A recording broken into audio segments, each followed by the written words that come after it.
Welcome to the 1 Hour Guide by Anil Nathu. Great to be here. So today we're diving into I Will Teach You to Be Rich by Ramit Sethi. Really popular book, this one. Hugely popular and, genuinely impactful for so many people trying to get their finances sorted. Definitely.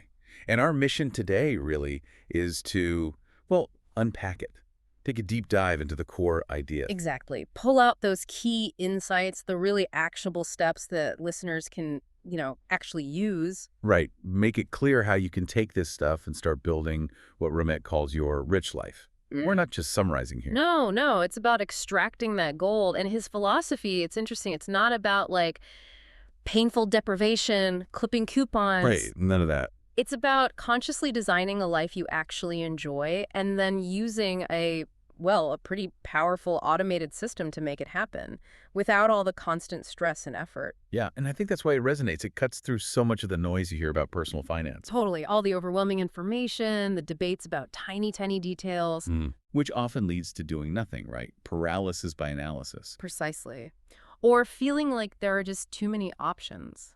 Ramit really focuses on taking strategic action, the stuff that actually moves the needle over time. And it feels practical, Yeah. upbeat, giving you actual systems you can put in place pretty quickly. Yeah, it shifts the focus from worrying about money to, making it work for you. Okay, so let's get into it. The first big area he tackles is really fundamental, isn't it? The psychology of money. Oh, absolutely. It's all about mindset and how our sometimes hidden behaviors really shape our financial reality. And he kicks it off with this brilliant comparison. Money and food. It's such a good analogy. Once you see it, you can't unsee it. Think about food, right?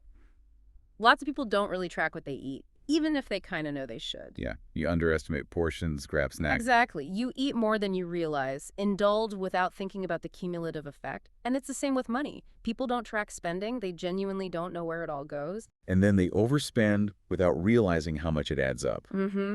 And just like with food, people get caught up debating the tiniest details, calories, macros, the latest fad diet. We do the exact same thing with money, arguing about like a 0.25% difference in interest rates, or obsessing over which hot stock to buy, or finding the perfect budgeting app. Right. Instead of focusing on the big wins. And in both areas, food and money, we often rely too much on anecdotal advice. Oh yeah. My cousin made a killing in crypto. Or my neighbor lost 20 pounds on the cabbage soup diet. exactly. We listen to that stuff. Or sound bites from talking heads. Instead of trusting proven research-backed systems, we don't build a solid foundation. And the result, Ramit points out, is often the same for both health and wealth. Either you just ignore the problem completely, Leading to guilt, feeling out of control, regret later on. or you get so obsessed with finding the perfect plan, analyzing everything to death, that you never actually, start. And both paths lead to, nothing. None of the results you wanted. What I find really powerful is his insistence that you don't need to be an expert. You don't need a finance degree to get rich. Exactly. Just like you don't need a PhD in nutrition to eat a bit healthier. The key skill isn't being some kind of guru. It's more about cutting through the noise. Yeah, identifying the few actions that really matter, ignoring the rest, and just getting started, taking that first step. Which ties right into this other huge concept, the cost of doing nothing. It feels safer to wait, right, to learn more. Or wait for the perfect time. But delaying action, especially with investing, has a massive quantifiable cost. It really does. He talks about the paradox of choice, using 401k as an example. Yeah, that research is fascinating.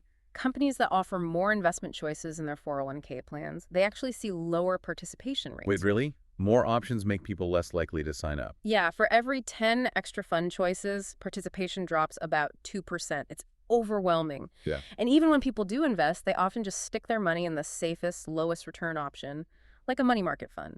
Basically, cash. So they're participating, but barely investing. And that inaction, or playing it super safe, has this huge long-term impact because of compounding. Oh, absolutely. Which brings us to the classic Smart Sally versus Dumb Dan example. It really paints a picture. Oh, yes, break that down. It's a good one. Okay, so Smart Sally starts investing at age 35. She puts aside $200 a month, but importantly, she only does it for 10 years. stops at 45. So $200 a month for 10 years. That's $24,000 total she put in. Exactly, $24,000 of her own money. Now, Dumb Dan, he waits. He doesn't start until he's 45. Okay, later start. He invests less each month, only $100, but he does it for longer, for 20 years until he's 65. So $100 a month for 20 years. Mhm. That's also $24,000 total invested. Same amount as Sally. Precisely the same amount out of pocket, but here's the ticker. Because Sally started 10 years earlier, even though she stopped investing after just 10 years, her money had way more time to grow. Compounding, right. Exactly. Assuming an average 8% annual return, by the time they both reach age 65, Sally's initial $24,000 has grown to roughly $181,000. Wow. Okay, and Dan. Started later. Same contribution total. Dan, despite investing for twice as long, only ends up with about $118,000 at age 65. That's, hang on, over $60,000 difference. 60 grand. Just because Sally started a decade earlier? Yeah. It shows the incredible power of time when it comes to investing. That's a really stark illustration. And for anyone listening now thinking, oh man, I'm already 40, I've missed the boat. The book tackles that head on. Yes, starting earlier is always better, but the next best time to start, it's always right now, today. Don't let past inaction justify more inaction. Exactly, but why do we delay? Why make excuses? Ramit digs into this, identifying these common patterns, like feeling the world's against you or blaming external stuff. The victim mentality creeping into finances. Yeah, and while look, systemic issues are real, focusing only on those things kind of removes your own power, your agency. The book is pretty blunt. Whiners find reasons why they can't act. Pointing fingers everywhere else. Right. But the hard truth is, the folks complaining about money last year, they're probably still complaining now. Meanwhile, the people who just decided to do something, Even small, like $20 a month. yeah, even just $20 or $50 a month into savings or investments, they've actually built up hundreds, maybe thousands of dollars already. Consistent small steps win. And this inaction often stems from what he calls invisible money scripts, these unconscious beliefs we have. Deeply ingrained stuff, often from childhood, they create these psychological roadblocks, even when you logically know what you should probably be doing. Like the classic, oh, those credit card companies are just trying to trap you. Right. That script totally lets you off the hook, doesn't it? It makes the company the villain. Yeah, shifts the blame. But while, yes, their business is trying to make money from interest and fees, you're the one who spent the money. Until you own your part in it, you won't change the behavior. Or the script, I don't even want to know how much I owe. Just avoidance. Total avoidance. It reflects this feeling of hopelessness, maybe. It's painful to look at the debt numbers, so people just don't. But ignoring it doesn't make it go away. Never. And there's actually immense power in just facing it. Naming the problem, seeing the exact numbers, the first step to making a plan. And what about, well, I'm just trying my best. That sounds so reasonable. It sounds innocent, right? But it's a really tricky script. It often implies, I have no control here.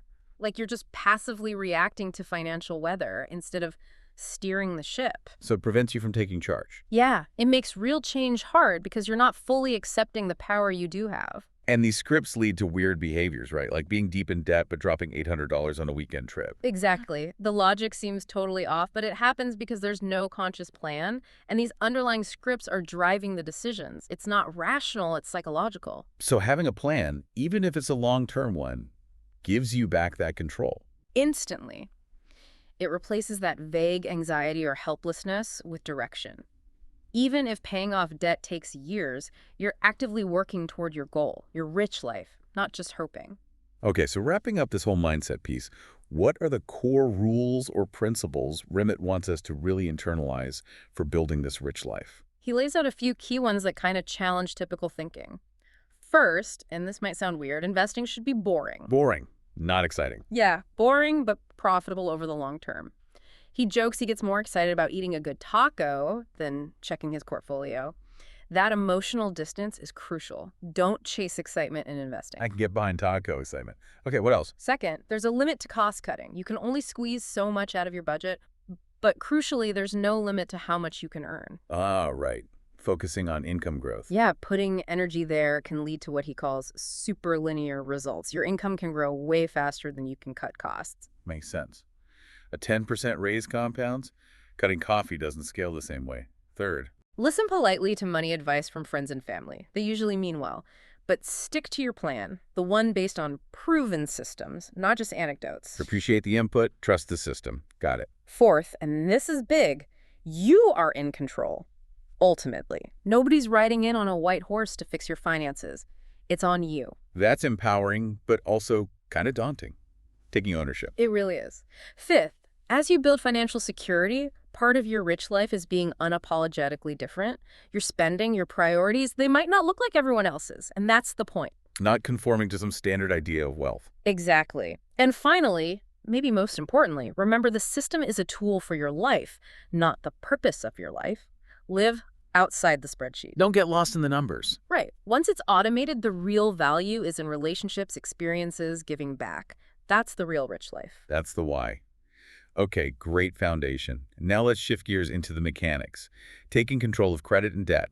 This is a huge pain point for so many people. A massive hurdle, and often wrapped up in shame or just feeling completely overwhelmed. So where do we start? Credit scores. Yeah, understanding your credit score is step one. It's this number that basically tells lenders how risky you are to lend money to. And it matters a lot, right? Hugely. It directly affects the interest rates you'll pay on big things, mortgages, car loans, even some student loans.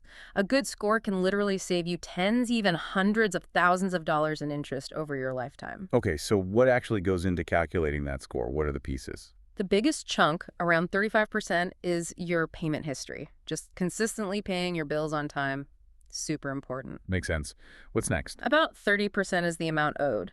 This is mainly about your credit utilization, how much of your available credit you're actually using. Lower is better. Okay, so paying down debt helps that directly. Absolutely. Then about 15% is the length of your credit history, how long your accounts have been open. Older accounts generally help. So don't necessarily close old cards you don't use. Not always. Keeping them open can help your history length and utilization.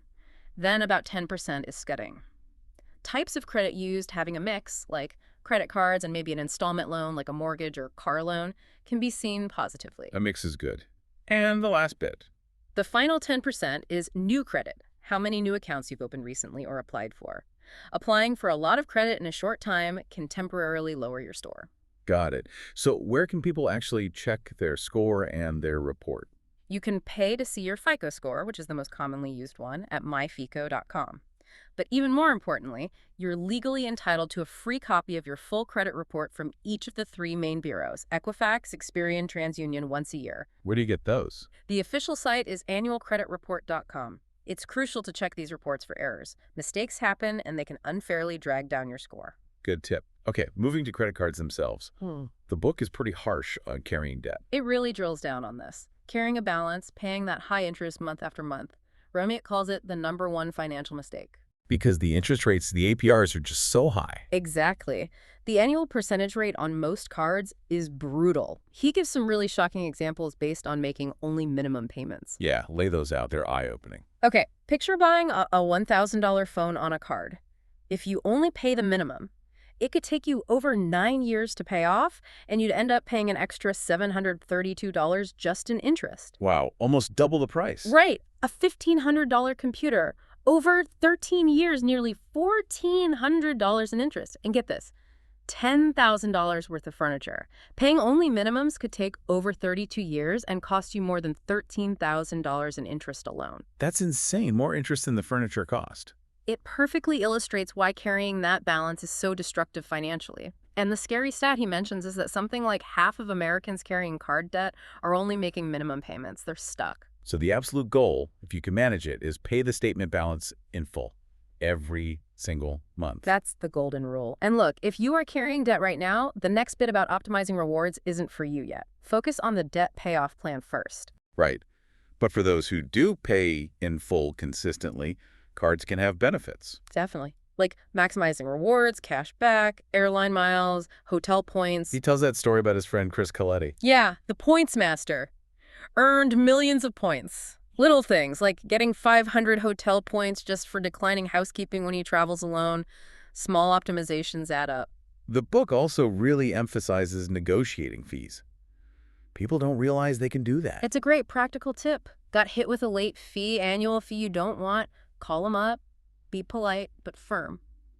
What do you Explain it was a mistake, assure them it won't happen again if it was a late payment, ask them to waive it because you're a good customer. Ramit suggests something like, I see I was charged a late fee, it was an oversight, it won't happen again. Could you please waive that for me? And just ask confidently, even if they say no at first. Yeah, don't back down immediately. Reiterate you're a long-term customer, you value the relationship. Often, especially if you have a good history, they'll do it. Going back to the score factors you mentioned, amount owed, that credit utilization rate, how does that work again? Right, it's a big piece, 30% of the score. It's simple math. The total you owe across your cards divided by your total available credit limits. So if I have one card with a $10,000 limit and I owe $5,000, my utilization is 50%. Exactly. And 50% is pretty high. It'll likely hurt your score. Ideally, you want to keep that ratio below 30%. Even lower is better. So owing only $1,000 on that $10,000 limit would be just 10% utilization, much healthier for your score. So paying down debt obviously improves this. But what about asking for our credit limit increase? Does that help? Yes, potentially. Once you've got your spending under control and your paying balances off, requesting a higher credit limit can lower your overall utilization rate, assuming your spending stays the same. So same spending, higher limit equals lower percentage. Precisely. The book suggests calling your card company maybe every 6 to 12 months after establishing a good payment history and asking for an increase. How do you phrase that? Something like, "Hi, I've been a customer for X years, always pay on time. I'd like to request a credit limit increase to, say, $15,000 to improve my utilization ratio and for upcoming expenses. First priority is paying debt down, then maybe ask for increases if you can handle it responsibly." And these secret perks for good customers. Yeah, it's worth calling your banks and card companies maybe once a year, especially if you have a good history.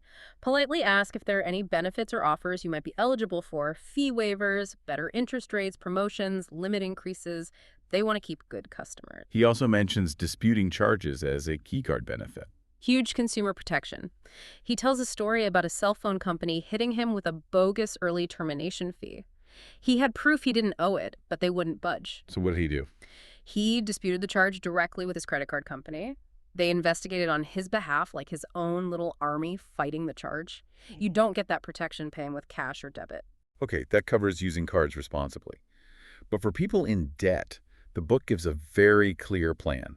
5 steps to get rid of credit card debt. Yeah, these are concrete actions. And it's important to be realistic.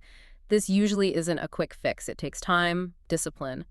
But you work on these while also setting up the other parts of the system, like automation, which helps find the money.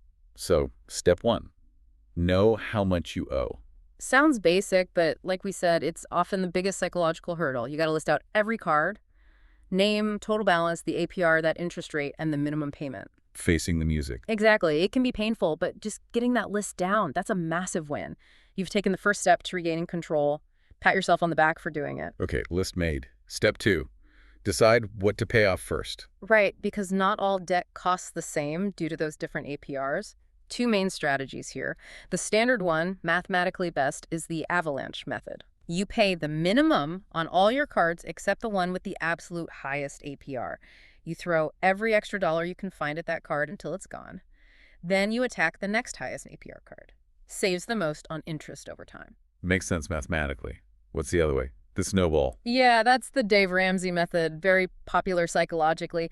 You pay minimums on everything except the card with the smallest balance. You hammer that one regardless of the interest rate. Why do that if it costs more interest?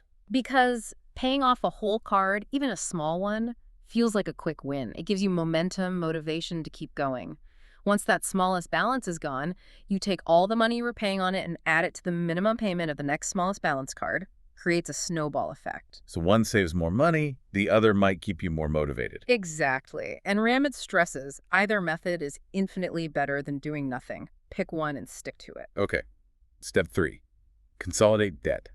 This is optional. Yeah, presented with caution. Options like balance transfers, moving debt to a card with a 0% introductory APR, or maybe a home equity line of credit if you own a home. Sounds good. Lower interest. Can be. But you need discipline. The risk is you just run up debt again on the old cards, and those 0% rates don't last forever. If you haven't paid it off by then, the rate can jump way up.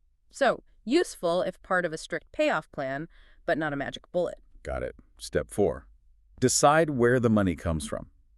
The hard part. This is where it gets real. How do you find the extra cash to make those bigger payments?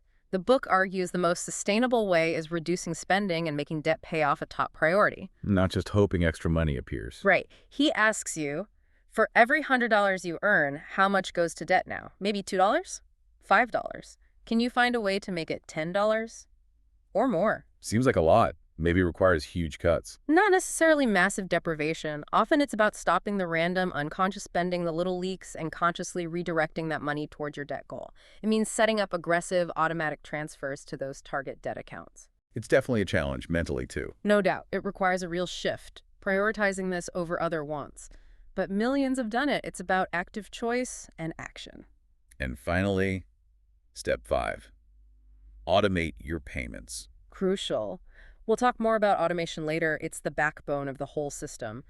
But for debt payoff, setting up those automatic payments minimums on all but the target card, plus the extra amount towards that target is essential. Takes the decision-making and forgetting out of it, ensures progress. And the book shares success stories. Yeah. People actually doing this. Yeah, really inspiring ones. Ryan Healy paying off $14K in cards, $8K in student loans. Jeff Collins becoming a deadbeat customer, the best kind. Yeah. Paying in full after tackling his debt shows it's possible. Now, student loans, a different beast. The big question, pay them off fast or invest? Ramit's take is interesting. He pushes back against the idea that student loans are automatically evil. He points out college usually boosts earning potential significantly, so the loan might have been a very good investment in yourself. So don't just assume they're bad debt. How do you decide pay off versus invest? The technical answer comes down to the interest rate. If your student loan rate is really low, say 2% or 3%. Lower than expected market returns. Exactly. Mathematically, you're better off paying just the minimum on the loan and investing any extra cash. You'll likely earn more in the market, say aiming for an average 8%, than the loan is costing you in interest. Okay, but what if the loan rate is higher? Say 6%, 7%, 8%. Then it's much closer to a wash mathematically. The interest you save by paying the loan off faster is roughly similar to the potential gains you might get from investing that same money. No clear winner, just based on numbers. But money isn't just numbers, right? There's the psychological side. Huge factor. If that student loan hanging over you causes major stress, keeps you up at night, paying it off faster might be the right move for your peace of mind, even if you technically leave some investment growth on the table. So what does Ramit often suggest? Especially in that middle range interest rate scenario, he often leans towards a hybrid approach, a split. Put some extra money towards the student loan and put some money into investments simultaneously. Maybe 50-50, maybe a different split, depending on your comfort level. What's the benefit of splitting? You make progress, reducing the debt and the mental burden, but you also get started with investing early, harnessing compound interest, maybe getting tax advantages from retirement accounts. It's a balanced way to tackle both goals. Okay, that makes sense. Okay. Let's shift to the foundation of the system. Banking. Ramit has strong feelings about big banks. Huh. That's putting it mildly. He's pretty blunt. He feels many big banks are set up to nickel and dime you, to screw you with confusing fees, minimum balance traps. He mentions the Wells Fargo scandal. Yeah, as a prime example. Millions of fake accounts opened, millions in bogus fees charged to customers. It highlights the potential for things to go wrong. And overdraft fees are a big one he calls out. Absolutely. They're designed to profit heavily from small mistakes. He tells that story about his friend Elizabeth racking up over $400 in overdraft fees during college from just a few slip-ups. One mistake can trigger a cascade of fees. Yet people often stick with banks they hate. It feels like too much hassle to switch. It does feel like a hassle. That inertia is powerful. But the book points out readers who do switch often find it's totally worth it. They find banks with better service, fewer or no fees, more transparency, like the reader who switched to Schwab and had a great experience. So if you are looking to switch or choosing a bank, what are the key things to look for? Number one is trust. Find a bank that feels transparent, that isn't constantly trying to catch you out with hidden fees or high minimums just to avoid basic monthly charges. Okay, trust first, then practicality. Yeah, a good, easy-to-use online platform is essential for managing the automated system we'll talk about. And reliable customer service, ideally 24/7 for when you actually need help. And keep negotiating those fees, right? Absolutely. Don't be afraid to call and ask for waivers if you get hit with something. Yeah. Being a long-term good customer gives you leverage. Now, the checking account itself, how does it fit into the overall system? It's the absolute core, the backbone, the inbox for your entire financial life. Inbox. How so? All your income paychecks, whatever flows into your checking account first. Then it acts like a central hub, distributing that money automatically out to where it needs to go. Like to investments, savings. Exactly. Automatic transfers go out to your investment accounts, to your dedicated savings goals account, and it covers your fixed costs like rent or mortgage or loan payments. So bills get paid from checking too. Primarily the ones you can't pay with a credit card. The book advises using a credit card, paid in full, for bills whenever possible to get rewards and protection, but things like rent, mortgage, some loans often have to come directly from checking, ideally via automatic transfer or bill pay. Is the interest rate on the checking account important? Should we chase high-yield checking? Ramea argues, generally no. The amount of interest you earn on a typical checking balance is usually tiny compared to the potential cost of fees. Like the example he gives. Yeah, earnings, say, 3% versus 0.5% on a $5,000 balance. That's only about $10 extra per month. It's not worth jumping through hoops or risking fees for that. Focus on avoiding fees and using checking as that efficient hub, not as a way to grow wealth. Okay, foundation set, mindset, debt, banking. Now for the engine of wealth building. Investing. Yes. This is where the real long-term growth happens. The book states it clearly. Investing is the single most effective way to get rich. Period. Is how you access the stock market's power. Exactly. Opening an investment account is your gateway to the stock market, which historically has been the most powerful money-making vehicle available to average people. And you don't need a ton of money to start, right? That's a big myth. Absolutely not. Many great brokerage firms now have 0 account minimums, or they'll waive minimums if you just set up a small automatic monthly transfer, like $50 or even $25. So the barrier to entry is low. Very low. And the key, as we saw with Sally and Dan, is starting early. Even tiny amounts, $10 a week, add up to thousands over the years thanks to consistency and compounding. Money that would otherwise just vanish on whatever. But fear holds people back. Fear of losing money, market crashes. Huge barrier. People's perception of risk is often skewed. They worry about shark attacks, but not heart disease, you know? Same with investing. They see market drops as purely bad news. As the book reframes that. Yeah, it encourages seeing downturns as opportunities. Stocks are on sale. It's a chance to buy more shares at lower prices if you have a long-term view. This fear leads to that do-nothing approach DNA just staying paralyzed. The key is focusing on the long term. Market goes up eventually. Historically, yes, that's been the clear trend. Decades of data show significant upward movement despite all the short-term bumps, crashes, and crises along the way. So ignore the noise, the people predicting the next crash. Definitely ignore them. Ramit is very direct. Anyone claiming they know where the market is going next is either a fool or trying to sell you something. Making investment decisions based on fear or headlines is a recipe for disaster.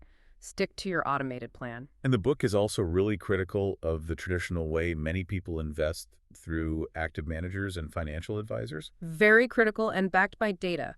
Active fund managers, the ones trying to beat the market by picking stocks and timing trades. The vast majority fail. What are the numbers? Consistently, studies show something like 75% or more of active fund managers fail to even match, let alone beat, their simple market index benchmark over 10, 15-year periods. So you're paying them extra fees for worse performance most of the time. Pretty much. And there's this thing called survivorship bias that makes active funds look better than they are. How does that work?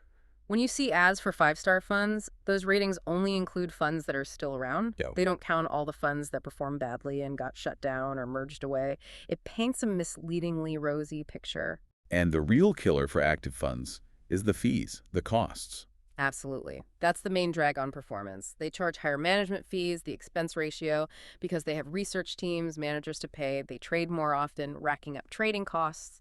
And all that buying and selling can trigger more taxes for you if it's in a regular brokerage account. Those fee examples you mentioned earlier were shocking. They really show the power of compounding working against you with high fees, investing $100 a month for 25 years. That difference between a low 0.14% fee and a typical 1% active fee was nearly $12,000. $12,000 just lost to slightly higher fees on a small monthly investment. Exactly. And on larger amounts, like $5,000 upfront plus $1,000 a month, the difference ballooned to over $126,000 over 25 years. High fees absolutely decimate your long-term returns. And often financial advisors are pushing these more expensive funds. Yes, because that's also how they get paid. Many work on commission, earning more when they sell you funds with higher fees. It's a fundamental conflict of interest. They're incentivized to sell what makes them money, not necessarily what's best for you. Right. Ramit tells that story about an advisor trying to push whole life insurance, which is usually a terrible investment, onto his wife. Luckily, she questioned it. Unless an advisor is a fiduciary, legally bound to act in your best interest, you have to be wary of their recommendations. So when is an advisor potentially useful? The book suggests maybe for people with more complex situations, business owners, lots of real estate, maybe assets over $1 million. But crucially, you should look for a fee-only advisor. Fee only, meaning? They charge you a flat fee or an hourly rate for their advice. They don't earn commissions selling products. That removes the conflict of interest. Their incentive is aligned with yours giving good advice. Okay, so if active management is usually bad and commission-based advisors are risky, what's the recommended approach? Passive investing. Using simple, low-cost index funds. This is the absolute cornerstone of the book's investment strategy. How do index funds work again? They're incredibly simple. They don't try to beat the market. They just aim to match the performance of a specific market index, like the S&P 500 or a total stock market index. They buy and hold all the stocks in that index in the same proportion. Just mirroring the market. Exactly. It was pioneered and popularized by John Bogle, the founder of Vanguard. And the reason they work so well is mostly down to cost. Lower fees. Much lower. No expensive managers needed, less trading, so lower transaction costs. And they tend to be more tax efficient because they aren't constantly buying and selling and generating capital gains. And this approach kind of annoys Wall Street. Oh, yeah. Because when you invest in cheap index funds, you keep almost all the market returns. You're not paying big chunks of it away in fees to active managers and brokers. It cuts into their traditional business model. Index funds also provide diversification, right? Automatically, which is crucial. You don't want all your eggs in one basket because different parts of the market do well at different times. A broad market index fund inherently spreads your money across hundreds, sometimes thousands of different companies. And target date funds. How do they fit in? They take it a step further. A target date fund, like a Target Retirement 2060 fund, invests in a mix of different types of index funds, U.S. stocks, international stocks, bonds, and it automatically adjusts that mix over time, becoming more conservative as you get closer to your target retirement date. Super simple, hands-off diversification. Okay, makes sense. Let's get practical. Setting up the core accounts. First, the 401k at work. Right. If your employer offers one, especially with a match, this is usually the first place to invest. Just talk to your HR department. They'll have the paperwork. It's typically pretty quick, maybe 30 minutes. And the absolute key is getting the employer match. It's free money. Literally the best return on investment you can get. Find out their matching formula. Maybe they match 50% of your contributions up to 6% of your salary or 100% up to 3%. Whatever it is, contribute enough from your paycheck to get the full match. How do you figure that out? If they match, say, 5% of your $50,000 salary, you need to contribute $2,500 a year, which is about $208 a month. Set it up so it comes directly out of your paycheck automatically. You won't even miss it. What if you truly can't afford the full match amount right now? Ramit says contribute something. Investing 85% of the way towards the match is way better than doing nothing. Get as much free money as you can. And choosing funds inside the 401k. Options are often simplified. You might see aggressive growth, balanced, conservative, or maybe target date funds. Pick one that suits your age and risk tolerance. Younger folks usually go more aggressive. Just avoid the money market or stable value funds for your long-term money that's basically cash. Okay, 401k set up for the match. Next, the Roth IRA. Yeah, this is a fantastic account you open on your own at a brokerage firm like Vanguard, Fidelity, Schwab. The big advantage is tax-free growth and tax-free withdrawals in retirement, assuming you follow the rules. And easy to open. Low minimums. Often, yes. Many have no minimums now, especially if you agree to automatic monthly contributions. But there's a huge potential pitfall here, right? A common mistake. Oh, this one is critical. So many people do the hard part. They open the Roth IRA. They even set up transfers to put money into it regularly. Sounds good so far. But then they stop. The money just sits in the Roth IRA account as cash in the settlement fund, earning virtually nothing. They forget the crucial last step. You have to actually invest that money within the Roth IRA account. So the money's in the account, but it's not working for you until you buy funds with it. Exactly. Ramit tells a painful story of a friend who did this for 10 years and missed out on something like $9,000 of potential growth because the money just sat there as cash. Wow. So open the account, transfer money in, and then immediately log in and buy your chosen index funds or target date fund with that money. Yes, and set up automatic investing if possible, so every time your monthly contribution lands, it automatically buys more shares of your chosen fund. Even starting with $50 a month is great. Okay, so people are maximizing their 401k match, funding their Roth IRA. What if they still have more money they want to invest? That's a wonderful problem to have. The book touches briefly on other options. Health savings accounts, HSAs, are mentioned. HSAs. Aren't those for healthcare? Yes, but they have this unique triple tax advantage. Contributions are tax deductible, growth is tax-free, and withdrawals for qualified medical expenses are tax-free.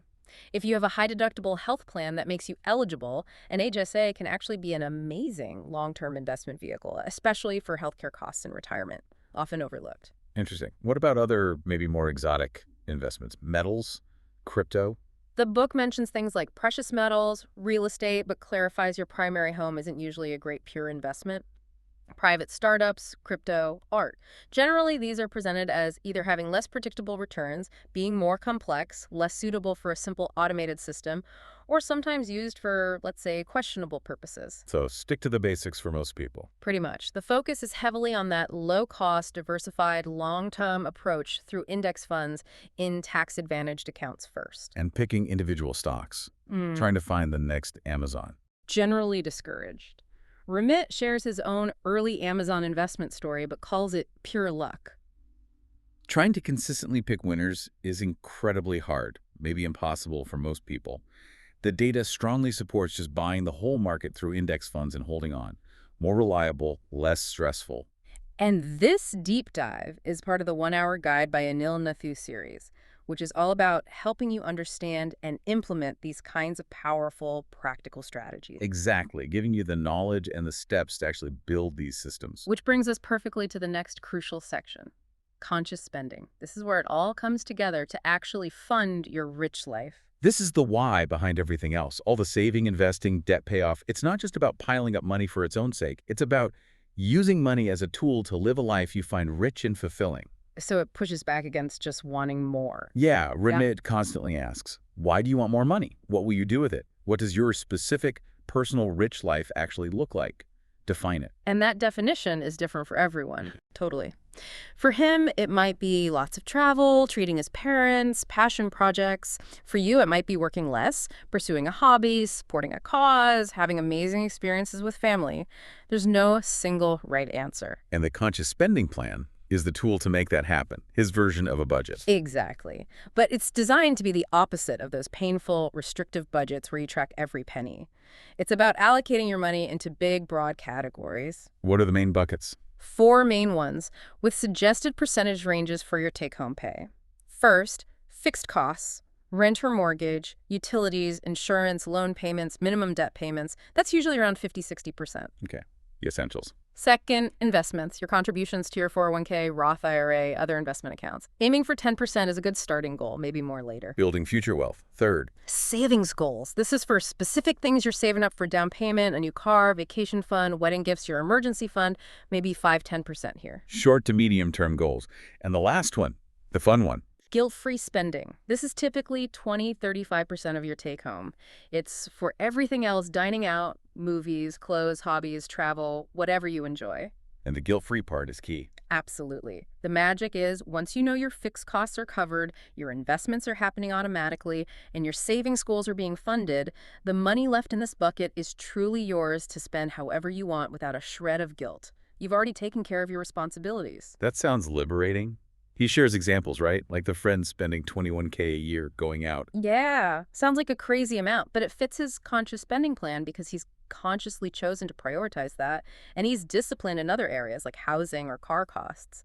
It aligns with his rich life values. And the nonprofit worker saving a good chunk on a lower salary. Right, earning $40 but saving over $6K a year. How? By being super intentional about keeping her biggest fixed costs, rent and food, really low. That frees up money for her high priorities: saving and guilt-free travel. It's not about deprivation. It's about consciously choosing where the money goes. Exactly. Reallocating from things you don't really care about, the mindless spending, towards the things you do value deeply. Aligning spending with your defined rich life.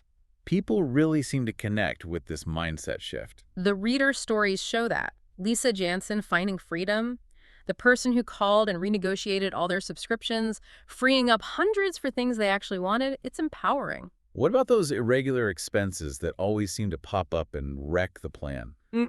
Christmas, car repairs. The system accounts for those.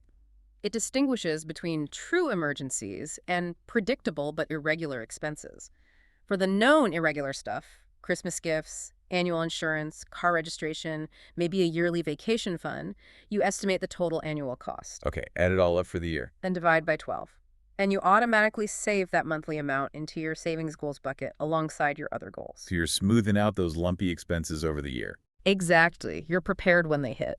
It takes maybe a year or two of tracking to get good at estimating these, but it avoids that sudden budget shock.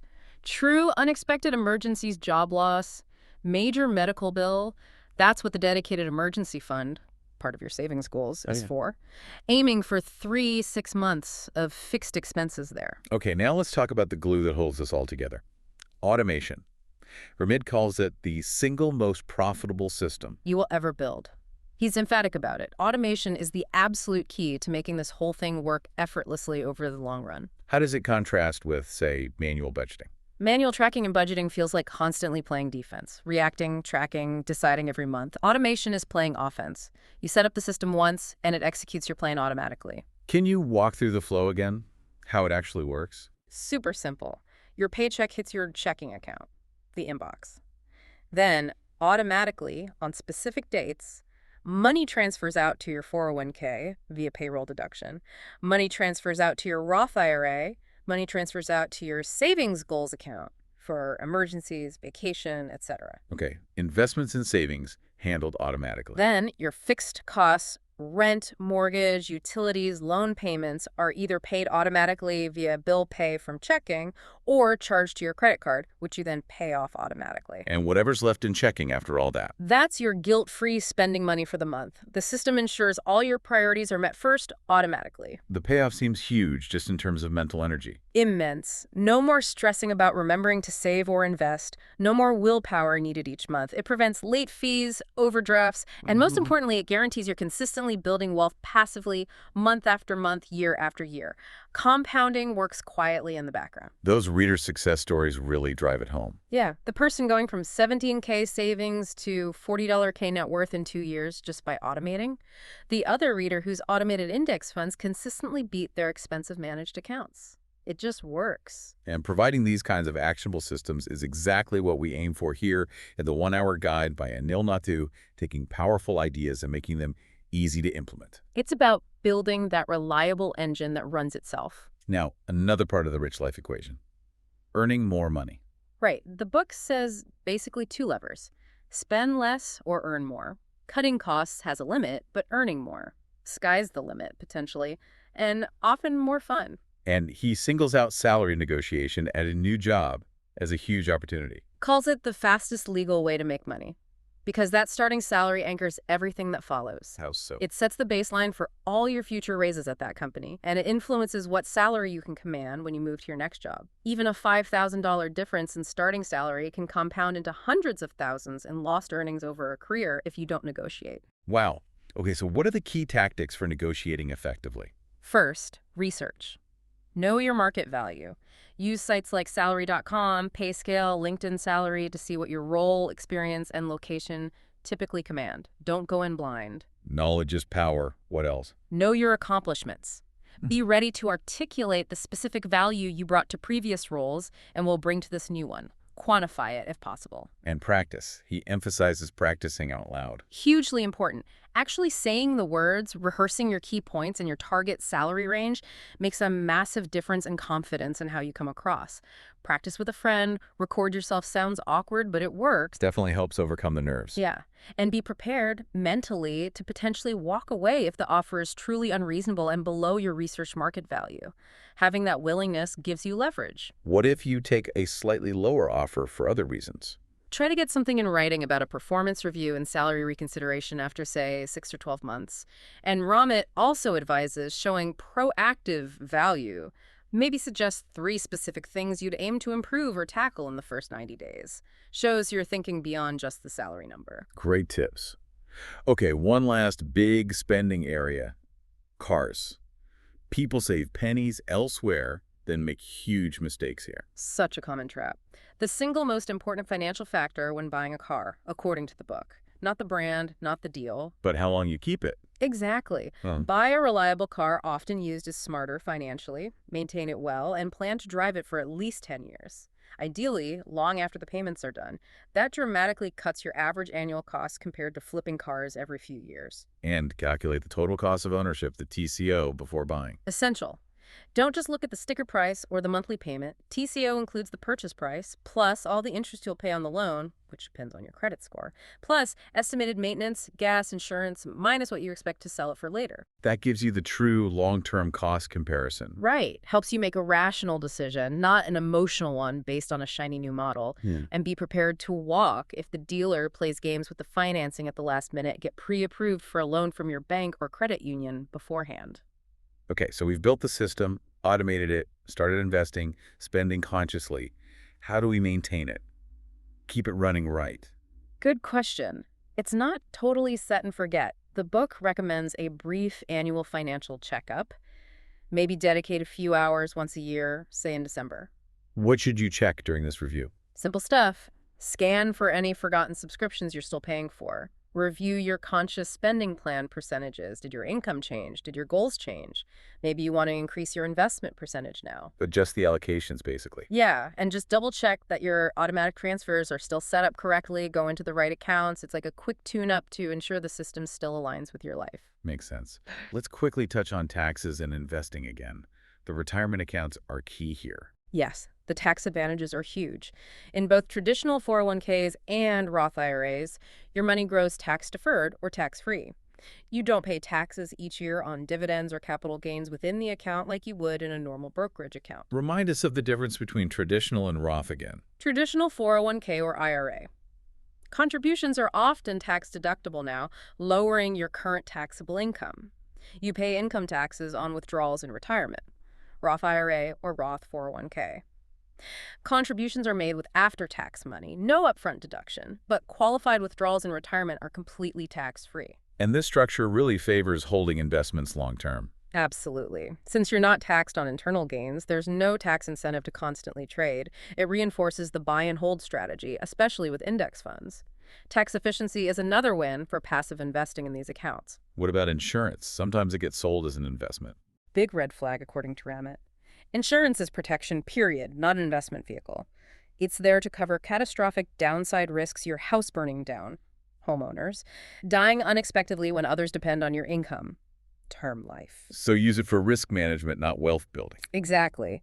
Things like whole life insurance are generally poor investments compared to just buying cheaper term life insurance and investing the difference yourself.